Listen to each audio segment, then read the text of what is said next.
and here I am back with another lesson of spoken English.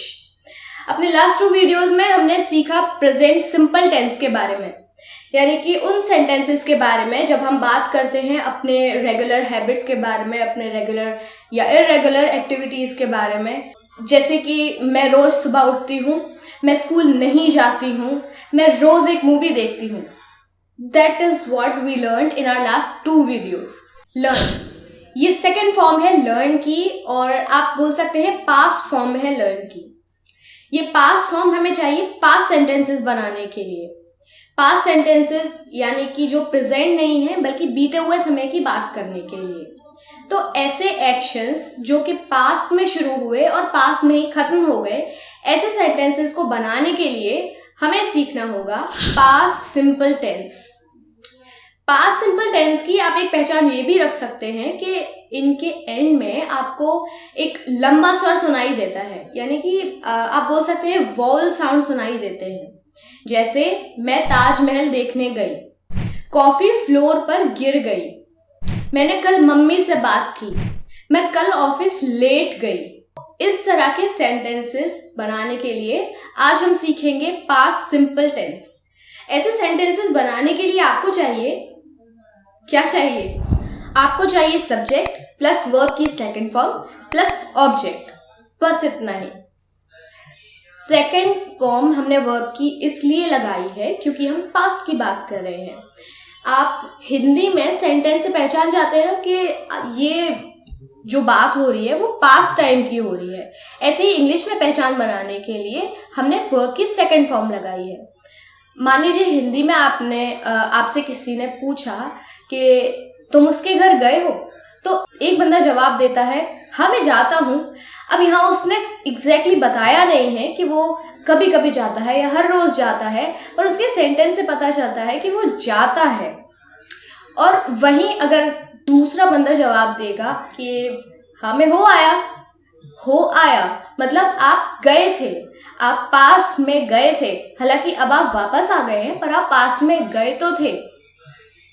तो इसी तरह English में सेकंड फॉर्म लगाना इस चीज की पहचान है कि आपका सेंटेंस किस समय की बात कर रहा है, प्रेजेंट की, फ्यूचर की या फिर पास्ट की। अब वापस आते हैं अपने सेंटेंसेस पे। तो सबसे पहले देख लेते हैं अफर्मेटिव सेंटेंसेस। एग्जाम्पल के लिए फर्स्ट एग्जाम्पल, वो शॉपिंग पर गई हैं या वो शॉपिंग के लिए गई हैं।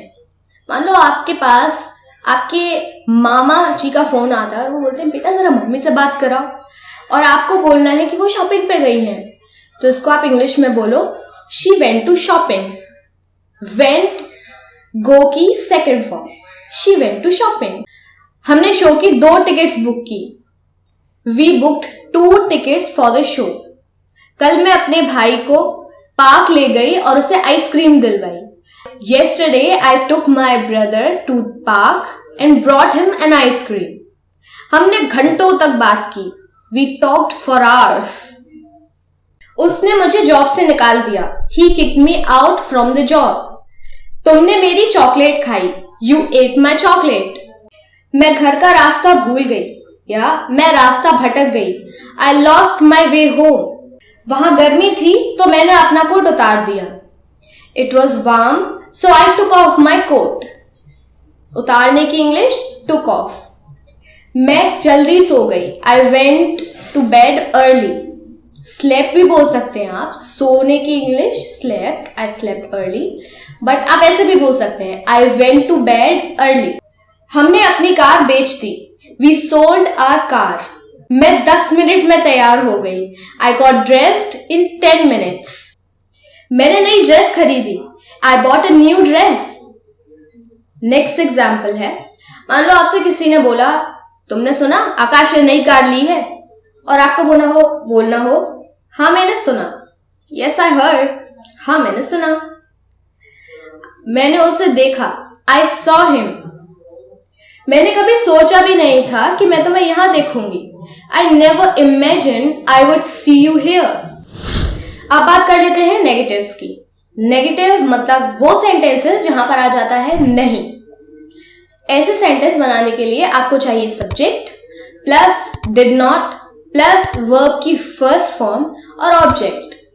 फर्स्ट फॉर्म, अभी तो बोला कि पास्ट में सेकंड फॉर्म लगानी है। रुको जरा, ये डिड है तो सही डू की सेकंड फॉर्म। ये खुद ही बोल रहा है कि भैया मैं हूं तो सही पहले से एक सेकंड फॉर्म, आपको दूसरी सेकंड फॉर्म क्यों लगानी है? अगर 2 सेकंड फॉर्म लगाओगे तो सेंटेंस गलत हो जाएगा। और एक बहुत ही कॉमन सी मिस्टेक है जो कि अक्सर लोग करते हैं। पहले वो सीख लेते हैं कि पास्ट में आपको लगानी है सेकंड फॉर्म, और फिर जब सेंटेंस में डिड आता है तब भी वो सेकंड फॉर्म ही लगाते हुए चले जाते हैं। पर आपको ऐसा नहीं करना है, बिल्कुल नहीं करना है।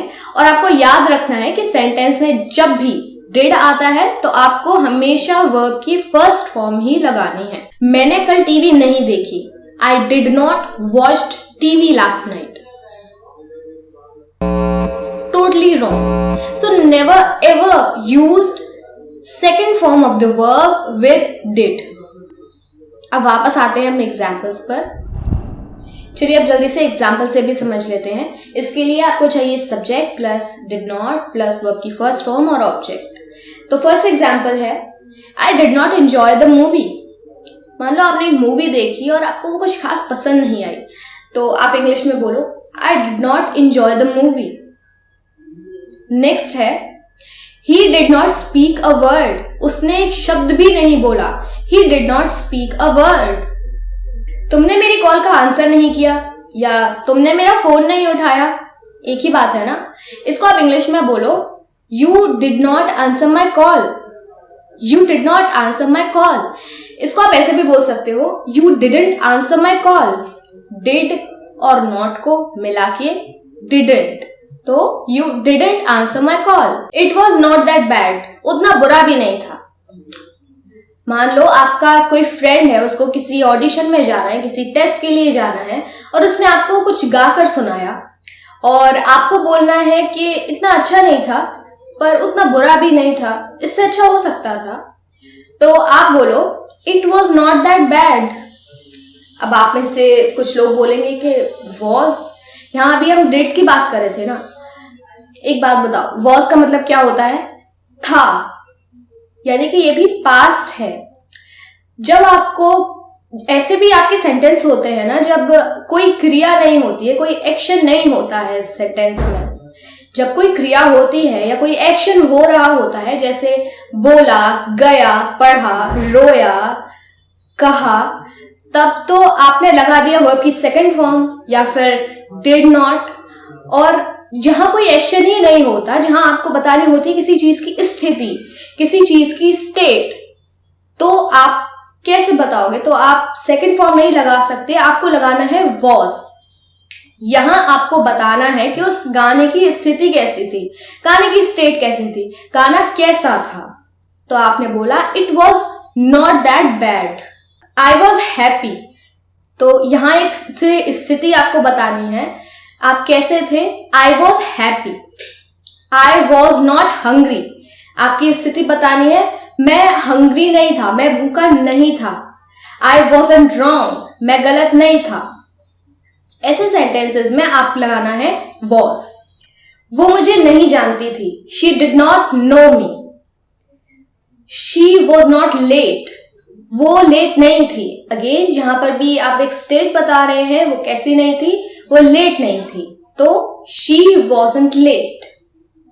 She did not ask a lot of questions, उसने बहुत ज्यादा सवाल नहीं पूछे। She did not ask a lot of questions. We did not wait for the bus, हमने बस का इंतजार नहीं किया। आई डिडंट नो, मैं नहीं जानती थी। Susan did not break your glass, Susan ने तुम्हारा ग्लास नहीं तोड़ा। I didn't come because of heavy rain, मैं भारी वर्षा की वजह से, भारी बारिश की वजह से नहीं आई। We didn't have enough money, हमारे पास पर्याप्त पैसे नहीं थे। अब कुछ इंटेरोगेटिव्स देख लेते हैं।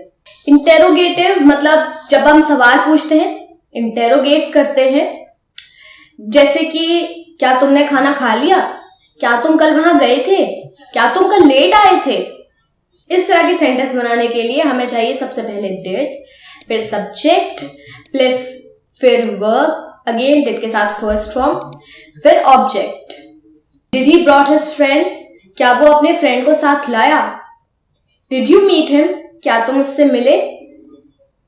Did Charlie complete his work? क्या चार्ली ने अपना काम पूरा कर लिया? Did you sleep well last night? क्या तुम कल रात ठीक से सोए? Did you close the door? क्या तुमने दरवाजा बंद किया? Did Charlie spill the coffee on the floor? क्या चार्ली ने फ्लोर पर कॉफी गिराई? Did Tina practice karate this morning? क्या टीना ने सुबह कराटे की प्रैक्टिस की? Did they know that you are here? क्या वो जानते हैं कि तुम यहाँ पर हो? Did you listen? क्या तुमने सुना? Did you dance together? क्या तुम दोनों ने साथ में डांस किया? Interrogatives WH फैमिली के साथ भी बनाए जाते हैं. Examples: When did you come back? तुम वापस कब आए? Where were you last night? तुम कल रात कहाँ थे? Why didn't she come to the party? वो कल पार्टी में क्यों नहीं आई? When did you see them? तुमने उन्हें कब देखा? Whose dress did you wear yesterday? तुमने कल किसकी ड्रेस पहनी थी? What time did you send that email? तुमने वो ईमेल किस समय भेजा था? Who did she call? उसने कॉल किसको किया? तुम्हें यहाँ आने में कितना समय लगा? How long did it take you to get here? कुछ भी सीखने के लिए जो सबसे जरूरी चीज है वो है प्रैक्टिस. तो मैं सजेस्ट करूंगी कि आप मेरे साथ साथ बोलकर प्रैक्टिस कीजिए. हो सके तो वीडियो को पॉज करके और फिर प्रैक्टिस कीजिए बोल कर. एंड आई बिलीव आप जितना बोलेंगे उतनी जल्दी आपके जबान पर इंग्लिश चढ़ेगी और उतनी जल्दी आपको समझ आएगा. नेक्स्ट एग्जाम्पल देखते हैं. What time did he leave? वो किस समय निकला? Why did he do that? उसने ऐसा क्यों किया? Where did he stay? वो कहाँ रहा? What did you post yesterday? तुमने कल क्या पोस्ट किया? How much did it cost? इसके कितने पैसे लगे? Where did he go? वो कहाँ गया?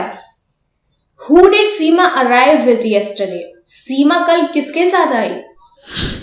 एग्जाम्पल्स मैं आपको ढेर सारे बता सकती हूँ, बट मैं सजेस्ट करूंगी आपको कि आप अपनी लाइफ से रिलेटेड एग्जाम्पल्स बनाने की कोशिश करो. जैसे कि आपने कल क्या किया, आपके पिछले हफ्ते की स्टोरी क्या थी, आपने क्या क्या किया या आपने कल क्या किया. जैसे मैं कल अपने बॉस से मिली, कल मैंने अपनी पुरानी फ्रेंड्स से बात की, मैंने कल कहाँ नाश्ता किया, और जहां मैं रेस्टोरेंट में बैठी हुई थी वहां कल क्या क्या हो रहा था. आपका best day of your life या worst day of your life, जो भी आपको अच्छा लगे, जिसमें भी आप कंफर्टेबल हो, उससे रिलेटेड आप अपनी तरफ से अपने एग्जाम्पल्स, अपने रियल लाइफ से रिलेटेड एग्जाम्पल बनाने की कोशिश करो. और अगर आप ऐसा करोगे ना, तो मैं गारंटी के साथ बोल सकती हूँ कि ये पास्ट सिंपल टेंस क्या हर सेंटेंस आपको बहुत बहुत अच्छी तरह से समझ आएंगे. और एक बार अगर आपने ये करके सेंटेंसेस समझ लिए ना, तो आप फ्यूचर में कभी भी नहीं भूलोगे. तो बस आज का ज्ञान यहीं समाप्त करते हैं. और अगर आपको इस वीडियो से कुछ भी सीखने को मिला हो तो please make sure you hit that big fat like button. And thank you so much for watching.